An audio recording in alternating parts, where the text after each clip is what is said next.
Welcome to the RadioU podcast. Coming up, what kind of superpowers would you get from radioactive shrimp? Also, why are dating experts trying to give monkey bars a bad rep? All that and more on the way next.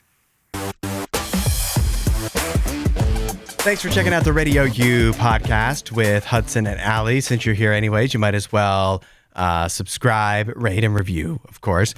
Allie, yesterday on the show, we did a food fight with the new McDonald's Land Adult Happy Meal. Yep. And it came with adult toys.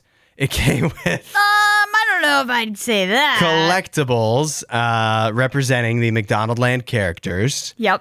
I got Grimace. You got whoever you got. Mayor McCheese. Mayor McCheese. And so it came with like postcards and stuff like that. It had like QR codes and websites you could go to or whatever.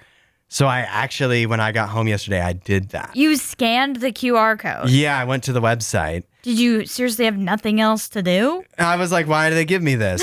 It must, like they put, sometimes you think they must have put a lot of effort into this. I feel like I want it to pay off for them. And so I did. And in doing so, what I wound up discovering is that McDonald's Land, there's so much more to it than we really understand because we didn't grow up with it at all. Yeah. But shortly before we would have been, if we were a little older, we might have experienced McDonald's Land in an entirely different way. Okay. Because what I learned is that in the 90s, the late 90s, there was a McDonald's Land cartoon. Wow. And it looks like you're familiar with the Rugrats, right? Yeah. It looks like the Rugrats. Oh, so similar style. Yeah, so I watched a little bit of it. The show actually starts out, it's basically like Pee-wee's Playhouse. Okay. And then like Ronald McDonald gets transported into, he's got a dog, which by the way, I did research on all of this now. The dog in the real version of like Pee-wee's Playhouse, like the real life, the live action version. Yeah. Inside that dog is Vern Troyer. Uh-huh. That's Mini-Me. Yeah. They put him inside the dog. He didn't have voice lines. Oh. The dog talks, but it's not Vern Troyer's voice. Yeah. But he's in there. Yeah. And then they go into a cartoon world, which looks like Rugrats. And I mean, like, look at this. You know, like, clowns are scary. They made Ronald McDonald even scarier. Yeah, he's looking like the clown from It. Yeah, he's looks looking horrifying. like Pennywise. And what's up with his hairstyle? Yeah, that's what I mean. The Pennywise hairstyle is like it's all sticking slicked, up. Yeah, high but slicked back somehow. Yeah. It's kind of like Bride of Frankenstein a little bit. So, yeah, that's pretty scary. I find all of the characters kind of off-putting, honestly. It's like partly Rugrats, but also partly like Courage the Cowardly Dog. Yeah, that's right. The color saturation looks like Courage the Cowardly Dog. It's spooky. Yeah. And the character voices, there are a lot of voices that like kind of sound familiar because I think they just got a lot of the people from like Rugrats and those other cartoons. That were big at the time. Yeah. And so I also learned this in this show anyways. Grimace talks. Oh. I thought Grimace was mute or just kind of like groaned like, ooh, but he actually talks in the show. Okay. Which I didn't like. Did he have a cool voice? No. I mean, I don't know. I just don't want him to talk. That's a disappointing thing. If Grimace is going to talk, he needs a cool voice. Yeah, I didn't think. A lot of this is just kind of those things that you learn as an adult watching something, especially if it's a cartoon that's old but you've never seen it before. I feel like you are very tough on it and it seems stupid. Yeah, it seems real dumb. Maybe when I was a child, if I had seen this, I would have liked it. Yeah. But as an adult, I really did not prefer it. There were some catchy songs, though. They had songs? There were songs in it, yeah. So it's like a musical. Kind of. And it's surprisingly long. I didn't watch the whole thing. And there's multiple episodes.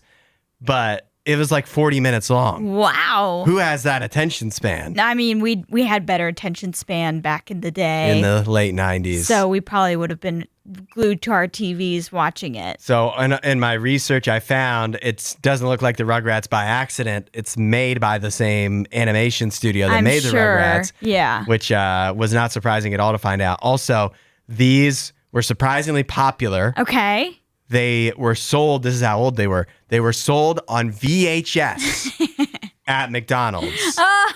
Like, that's the only way you could get Wait them. a second. I definitely have seen a McDonald's VHS tape at like a yard sale before. You have? This is what's on there. That has to be what's on there. It was like a yellow tape. Like the VHS tape itself was yellow. I can't confirm that, but I believe you. Yeah, I've definitely seen that. I don't know what color they were. I do know they were $3.49, but you had to buy like a small ice cream cone or something with like So it was a purchase plus you buy the VHS. If you wanted the VHS, you had to buy one of like 3 items. I can't remember what they all were. And then you could, for $3.49 more, also get the VHS because the tape, pre-DVD of these McDonald's cartoons. We're talking about Rugrats here. Like, this is the 90s. So obviously they didn't have DVDs. But Rugrats has wound up on streaming services and whatever. Yeah, And this has not. It's on YouTube. Oh, but, for free? Yeah, for free, which is what it deserves to be. It was not enjoyable experiencing this, but it was interesting to learn about. Yeah.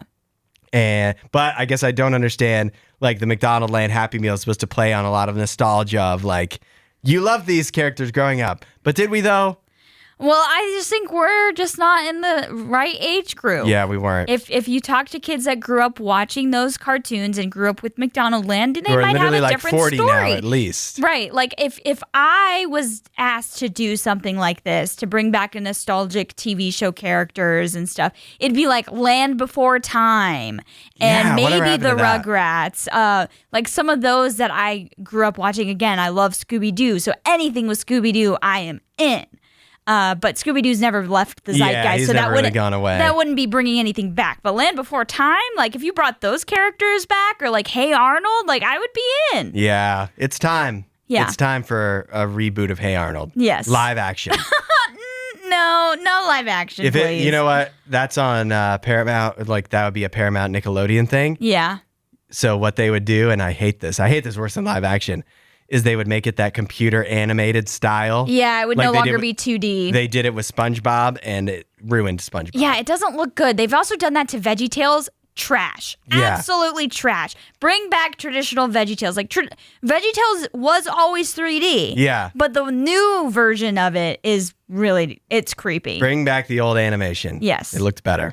Allie, are you as obsessed with the Justin Bieber impersonator that fooled Las Vegas as I am?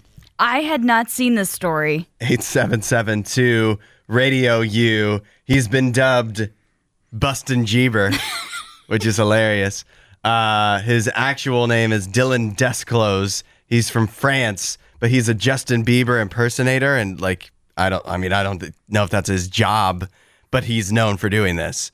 But recently at the Wynn Encore Resort in Las Vegas, he was able to get in the nightclub and talk the DJ who was headlining and playing the club that night into believing that he was actually Justin Bieber so that he could get on stage and perform Sorry, the classic song from 10 years ago, and only to then later be caught by security and escorted out and blah, blah, blah. I don't know if he's banned forever, but he wasn't allowed back in. It did say he was banned from the Wynn. Yeah, that's tough. Yeah. That's one of the spots. I mean, you are straight up lying. Yeah. But also, what made it more believable, I think, for the hotel, nightclub, and also the DJ was that he had a whole team around him. He had security. He had an entourage. He had people that would be like actually doing the communicating, like talking to the DJ, like, hey, that's Justin Bieber over here. He's willing to perform a song if you will give him the mic or whatever.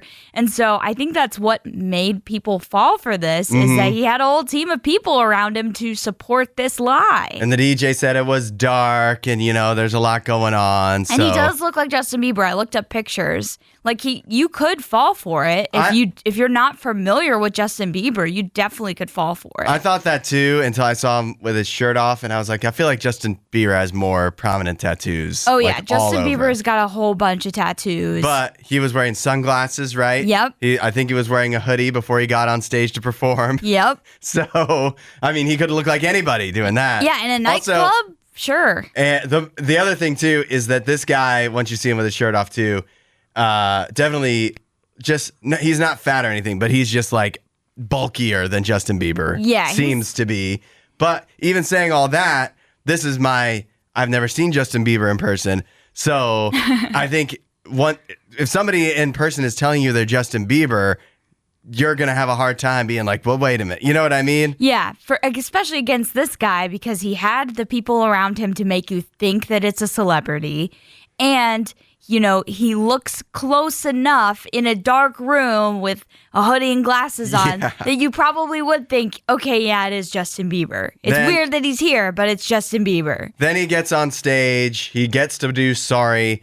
Some people in the crowd, obviously, like they can tell, especially the closer you are.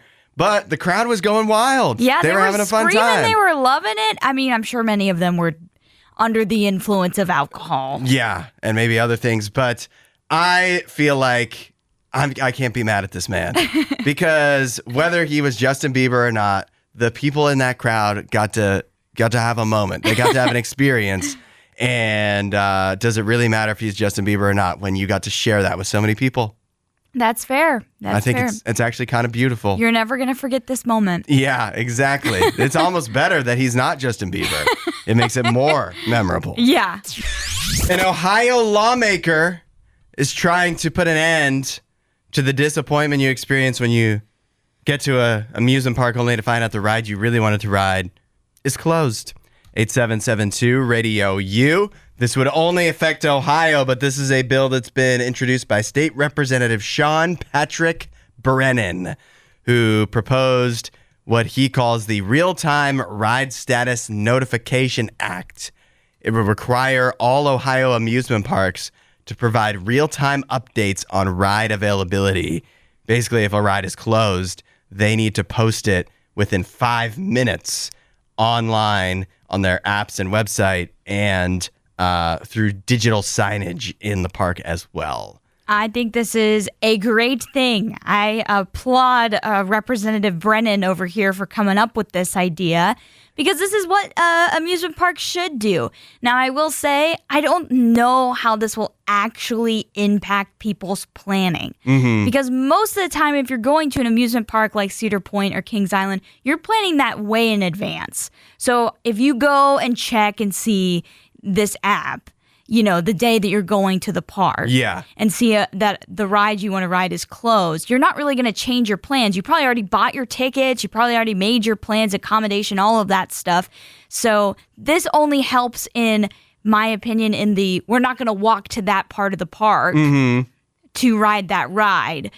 Because it's closed. So that is where this would help. I don't know how much it's going to change because I just don't think people walk up to amusement parks as much as anymore. It's more of a planned thing now. I think the argument against this, which I definitely, like if you're Kings Island or Cedar Point in Ohio, right? You don't want this. Why not? Because I think it's more hassle for you and it's going to make you look bad if there's a list constantly posted of all the rides that are closed, because then people are going to go look. It's like, how are there 5 rides closed? They already have that list. When you go to the park and you go to the front gate as you're getting in, they have a list of rides that are under maintenance. So they let you know at the entrance. So then what do we need this bill for? Well, this is to give you updates of like real-time updates. Are you going to walk back to the gate every single, hour to check on That's the only place they have it posted? Well, that's the place I remember seeing it. Where they already have you? Like once you're there at the gate, you're not going to turn around, right? Like we agree on that. I would think not, but it does let you know ahead of time, like, okay, this ride is under maintenance. Mm-hmm. Now, what it doesn't tell you is do they plan to open it that day? And maybe they don't know that. Maybe they're not sure how long the repairs will take. Mm-hmm. But this bill at least would give you the opportunity to let you know when a ride is opened back up. I mean, listen, this obviously, it sounds helpful. It sounds courteous. Yep. Which is why I think they don't want to do it. So I think I would appreciate if this goes through. Yes. And I don't know why we live in this country where, I don't know if it's a United States thing, but where we just have to force big businesses to just do nice things that would just help people have a better experience. But I feel like this is where we are. I really would be surprised if they do that, if Cedar Point and Kings Island would do this on their own, but they really should, because this is, it would just help you plan your day. And I think I do think you'd be probably surprised with people on the weekends that do live close by, or maybe even during the week in the summertime, of people that are like, hey, what should we do tonight? Should we go to Kings Island? Yeah, but Cedar that's Point? not the majority of the people going. I'm not saying that doesn't happen. They would argue that, like, you'd be surprised, and they'd come up with some numbers, and it'd be like, we'd lose out on all this business because people would not come because they think that the Beast is closed or whatever it is. And that would, so they're going to argue against this, and I will be surprised if it happens, but I think it's just smart. Like, why would you not? I think it's absolutely smart. One thing from this article that blew my mind, though, it says if this bill does pass, the Ohio Department of Agriculture, which already oversees amusement ride safety inspections, would be responsible for enforcing the new requirements. I'm sorry, what? The what? The Ohio Department of Agriculture is involved with amusement park ride inspection? The farmers are inspecting the roller coasters? I mean, I'm sure they're capable. They've got big equipment. They got big rigs. I get that. But that was the most wild line from this article. I was like, agriculture and amusement, I guess they saw that they were close to one another in the dictionary, and they were like, sure, let's have the farmers take control of this. Seems right. Shouldn't it be... I feel like the agriculture people probably do a good job because you're right. It is farmers with big equipment. Yeah, they know what they're doing. What other department should cover this? The Department of Transportation, perhaps? Maybe. I don't know if they do as good of a job. Walmart has just had to recall a batch of shrimp, frozen shrimp, that may possibly be radioactive. 8772 RadioU. This was a shipment of frozen shrimp that was coming over from Indonesia. But what they found was that the batch of shrimp tested positive for cesium-137, a radioactive isotope that is a product of nuclear fission and has been linked with an increased risk of pancreatic cancer. Although that if you did happen to eat one of these, it says it doesn't pose an acute hazard if you've accidentally or inadvertently consumed this. But obviously something you wouldn't want to eat a large portion of. And the reason for that is because none of this shrimp actually made it into the U.S. Because they test it before they let it So come it's in. not made it into stores. It's not made it into stores, but what they're worried about is it could have potentially cross-contaminated shrimp that did not test for this cesium-137. So it was allowed in the U.S., but it was near the one that did test for it. But the one that did test for it, the levels of the cesium-137 was like so low. Like that's why even if it is cross-contaminated, you're really not at any risk at all. Chances aren't that you will get pancreatic cancer or at risk for anything else. Now that's the real world. But when I hear radioactive shrimp, eating radioactive shrimp, I think superpowers. If you ate radioactive shrimp and it gave you superpowers, what would those superpowers be? What superpowers would you inherit from a shrimp? I don't think radioactivity is going to work out for you to give you any superpower. I think it's going to, in fact... It worked for Spider-Man. I think it's going to make you not well. It worked for Spider-Man, though. Okay, I mean... So let's say instead of... Spider, he eats radioactive shrimp. What powers does he get? Yeah, so instead of getting bit by the spider, he gets the shrimp. Does he like shrink? Can he shrink down? Does Maybe. he like what? Maybe what he can breathe underwater. Breathe underwater, that'd be helpful. Yeah. What other traits do shrimp have? I don't know. That they could pass on to us. I don't know. I don't really know much about form. Shrimp. Yeah. I feel like they have a lot of legs. So you can have more legs. Yeah, would that really Don't you want those? Yeah, antennas. They got little antennas, right? Yeah, I don't know what those are for, what those can do. Maybe they're not very good at seeing, and so those antennas... So you become blind. Yeah, this is not making you a superhero at all. This is not good, yeah. But they're able to navigate their world just fine, even if that is the case, so you could inherit whatever... So you just become Daredevil. Yeah, maybe. But I don't find... Oh, you know, there's those shrimp that are really good at punching. Oh, have you seen those? That have like really powerful punches. I definitely haven't seen those. That, I hope if I was going to eat a radioactive shrimp, it would be that one. The one that is really strong at punching and then you're not. And why would you punch? Well, I might not become a superhero, but I could at least become like a boxer or like you an could MMA. take on Jake Paul. Yeah, Jake Paul, and put an end to that. Yep. I could stop the guy who won the UFC fight the other night. I don't know. He was really unstoppable. Yeah, I think that's definitely the kind of shrimp I would eat. Yeah, so that you could punch better. Yes. Otherwise, I don't think it'd be worth it. It's not worth the risk. I don't think it's worth it either way, but okay. But if somebody's out there buying up all the Walmart Great Value frozen shrimp, just hoping that it works out, they become a superhero. I don't even know what kind of powers. No. Apparently not very many good ones. No.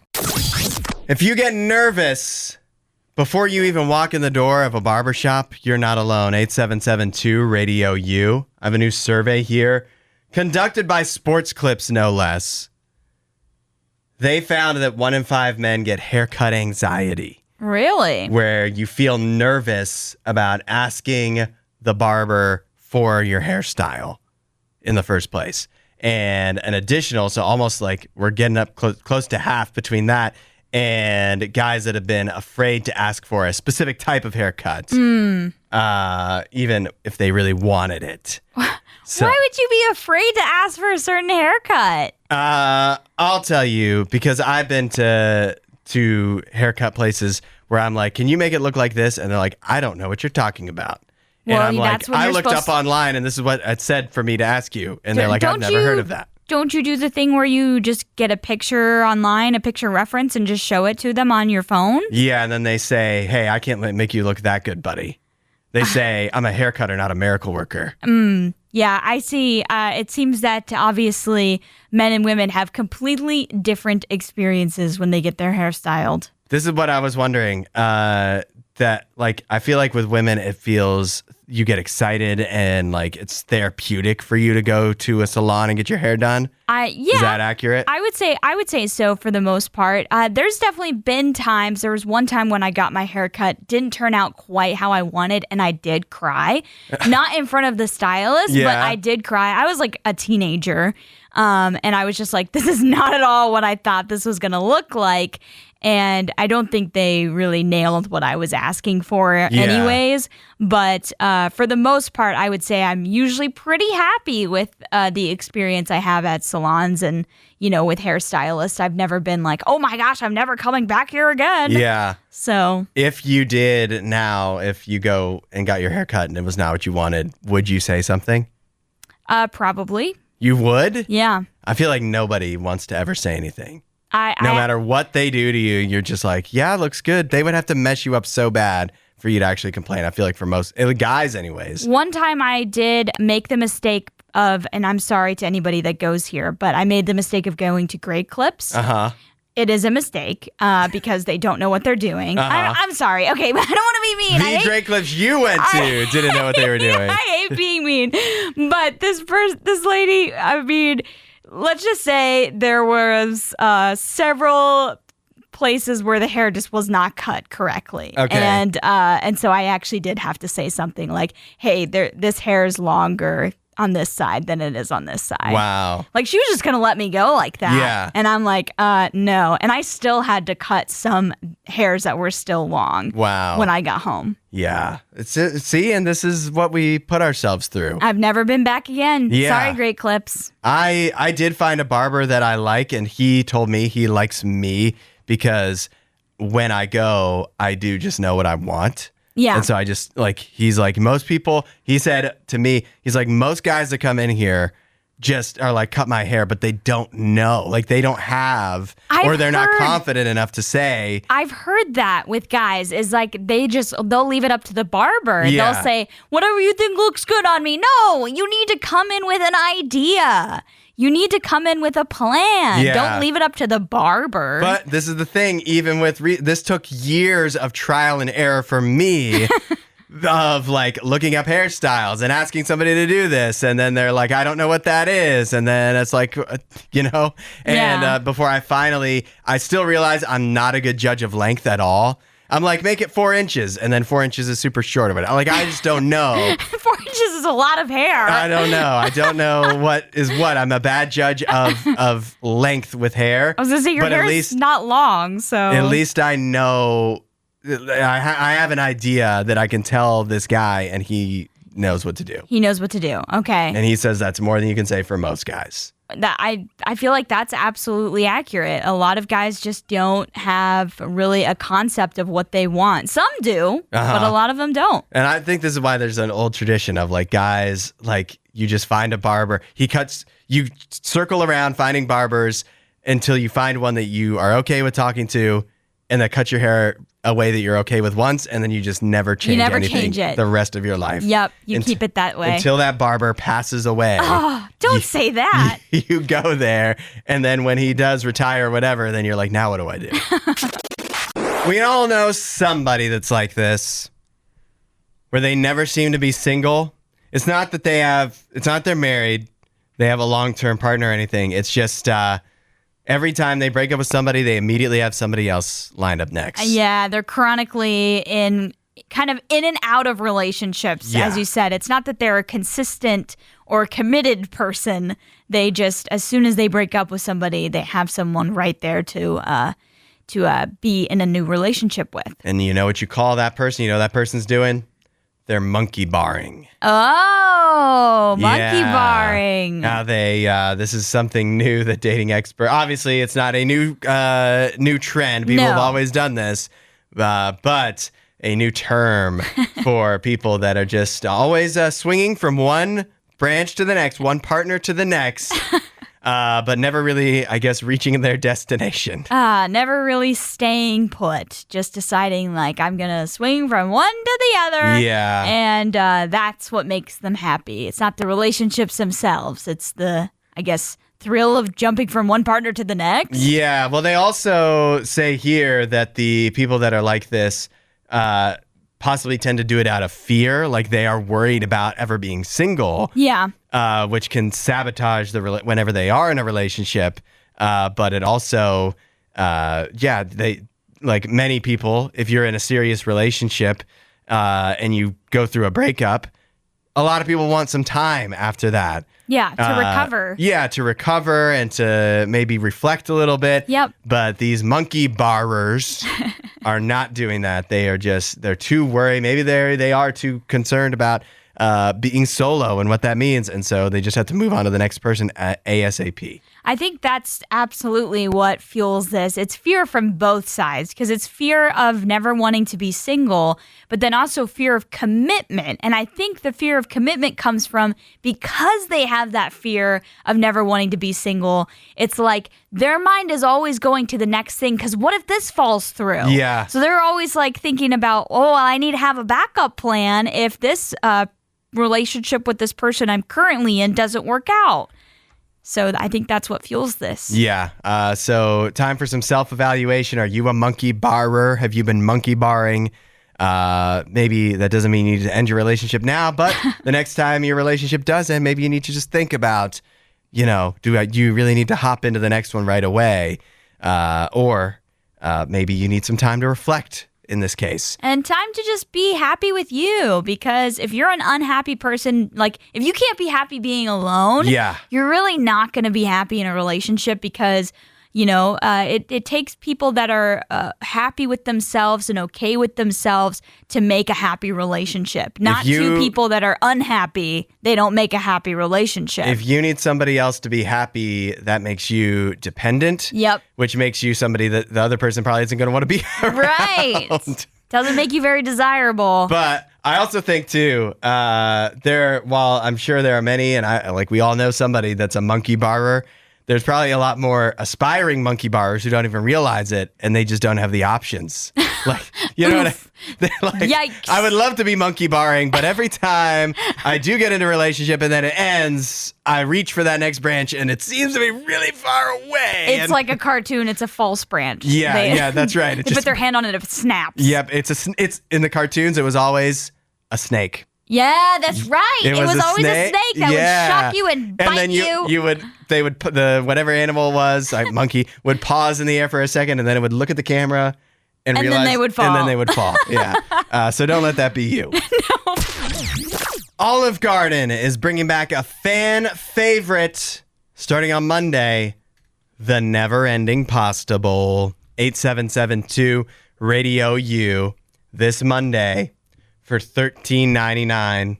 You can have as much pasta as you can possibly stuff in your face. Sounds like a great idea to me. And it runs all the way through November 16th, so plenty of time for you to go back again and again and again and participate. This is one of the great conundrums to me. Okay. Because I don't know if you were this way, but when I was growing up, it was instilled in me by my father to never order pasta at a restaurant. Really? Yeah. Okay. Because he would go, this is the classic thing that you can make for the same exact thing at home for a fraction of the price. I mean, he's definitely right. But I do think the pasta that you're going to get at a, let's say, Italian restaurant, like a traditional Italian restaurant, way better than the pasta you're making for yourself at home. Yeah. Because that pasta was probably handmade. It was probably, it's not produced in a factory. Yeah. Especially if it's an authentic Italian restaurant. Now, if it's We're talking about Olive Garden. I know Italians, or at least people with Italian heritage, that scoff at Olive Garden. Yeah, because it's fake Italian, It's just as, if not more so, fake and whatever than the Italian food you would make at home, the pasta you would make at home. Right. It's just like telling somebody with Mexican heritage to go eat Taco Bell. Like, it's like, it's all right, but it's not authentic. So, I feel like that's probably pretty accurate.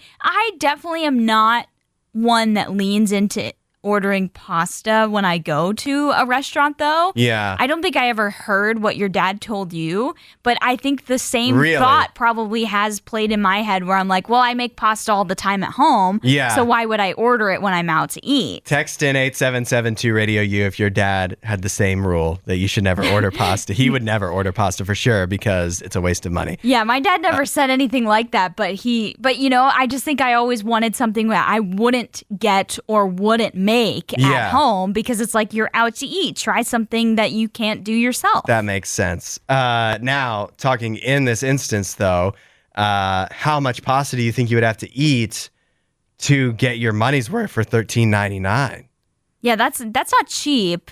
And also, I don't feel like I can eat a whole lot of pasta without getting full very quick. Yeah, that's the thing about pasta, right? Is it's carbs. It like fills you up. It fills you up pretty fast. So I think I might. I don't order pasta when I go out to eat, so I don't think this would have appealed to me in the first place, really. Yeah. But yeah, I think I would pass on it for the fact that it's pretty up there in price, and I don't think I'd really be getting much of a deal. It is tough though if you go to Olive Garden between August 25th and November 16th, and you see the Never-Ending Pasta Bowl, and you're hungry. It feels hard to pass it up. Sure. Because $13.99 is still probably cheaper than most things on the menu. Yeah, that's fair. And you get as much as you can eat. Right. And there's 96 possible combinations of sauce and pasta that you can make. Lot. So you can have a bunch of different things. Also, they say new this year for the Never-Ending Pasta Bowl, they have introduced a new sauce. Okay. The spicy 3-meat sauce. Ooh. Yes. Yes. I love that. And you can also add toppings, unlimited toppings for, I think it's $4.99 if you would like to add, for example, meatballs, Italian sausage, or a crispy chicken frita. Interesting. I mean, I don't think you could go wrong. I gotta be honest. Even though we were saying like if you're Italian, you're gonna laugh at Olive Garden. Yeah. I've never gone to Olive Garden and been disappointed. I've never gone and been like, oh, this was a mistake. Yeah. I've gone and been like, I ate too much.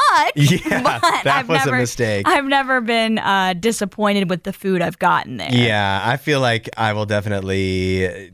I understand that it may be hard to get your actual money's worth, but it's even harder to get your actual money's worth ordering anything else there. Yeah.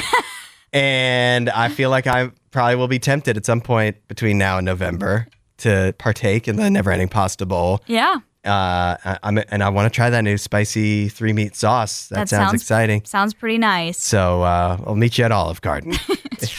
We are doing Would You Rather Wednesday. The question is, you can get it at 877-2-RADIO-U. Would you rather do year-round school for your school career or not be able to graduate until you turn 30 instead of 18 for most people? Lots of interesting perspectives showing up here. Absolutely. I heard from Chuck first. He says, I think 30 is too old, maybe like 20, unless if it counts, then I'll give it 25. But he says, if not, year-round school would be fine. He says his cousins actually live in Phoenix, Arizona, and they do school all year round, which I completely forgot about that. And they have weird different type of breaks, which what I grew up with was the 3 months on, 1 month off system. I don't know if that's how it works in Arizona. Further entrenches me as anti-Arizona, the worst state in our nation. Wow. Logan said, I would rather do schooling year-round because I hate the idea of being in school till I'm 30. Also, I'm big into Japanese culture, and in Japan, they actually do school 6 days a week, unlike our 5-day school week. That sounds literally terrible. It sounds miserable. No, thank you. Yeah. 6 days of school? No, thanks. Week? You'd have no weekend. That's awful. And they probably have to do all of their homework on the other day. Yeah. Oh, man, I could never live like that. Heard from Jeff. He said, year-round, if it's just to 18, school to 30 sounds like prison time. Yeah, not to give away my age, but I'd still be in school if we did the school till 30 thing. Right. Jesse says, as a dad and teacher, I like having the summer. You can plan your summer vacations, but I'll never grow up if I stay till I'm 30. Yeah. I guess that's a good point. That's a good point. So much of life would pass you by, like that usually is accomplished between 20 and 30. Right. That'd be much tougher to accomplish if you were in school till 30. But our expectations would change. Yeah. Because, we put a lot of expectations on 18-year-olds to go ahead and get their life together as soon as they turn 18. Now that would be placed on you at 30. Right. One more from Susanna, who I think is thinking similar to me. She says, I like school and summer breaks. And does that mean no adult responsibilities until I'm 30? If so, that makes it a win-win-win. She also mentions that she's a homeschooler. She was a homeschooler who had an extra long summer break, only did half days, and had most Decembers off, and graduated at 15. Man, those homeschoolers, if you're motivated, if you're self-motivated, you can get through school so quickly. I know. I was so the opposite. Yeah, I was not good at homeschooling. I only did it for like 3 years, but I was not good at the self-motivation. I wasn't motivated at all, and I barely graduated. I barely graduated because I just did, obviously, I'm obviously smart, but I just didn't really like school or work very hard at it. Sure. And it was really easy to take naps and watch TV instead of actually doing real school. Doing the schoolwork. And so I graduated.